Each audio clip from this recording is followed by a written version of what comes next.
కానీ దేవుడు మనల్ని రోబోగా చేయలేదు. ఎందుకు చేయలేదంటే మనం సృష్టించిన రోబోలు ఉన్నాయే, వాటిని ప్రేమించిన దానికంటే దేవుడు మనల్ని ఎక్కువ ప్రేమించాడు. కానీ మనల్ని తన పోలికలో సృష్టించి ఆ పోలికలో స్వేచ్ఛనిచ్చాడు. స్వేచ్ఛ ఎందుకు ఇచ్చాడు? మంచి జరగాలంటే స్వేచ్ఛ ఉండాలి.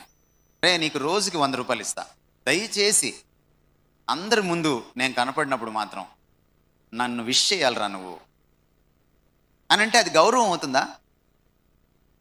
నువ్వు సార్ని ఎప్పుడు విష్ చేస్తే గౌరవం అవుతుంది? నీ అంతటా నువ్వే ఆయనకు సలాం చేస్తే అది సలాం అవుతుంది. అంతేనా? అంటే స్వేచ్ఛ ఉంటేనే మంచి కూడా జరుగుతుంది. అందరికీ ఐ లవ్ యూ చెప్పలేము, అందరి చేత ఐ లవ్ యూ చెప్పించుకోలేము. కానీ మనం ఏం చేస్తున్నాము? గొంతు మీద కత్తి పెట్టి ఐ లవ్ యూ చెప్తావా సస్తావా అంటున్నాం.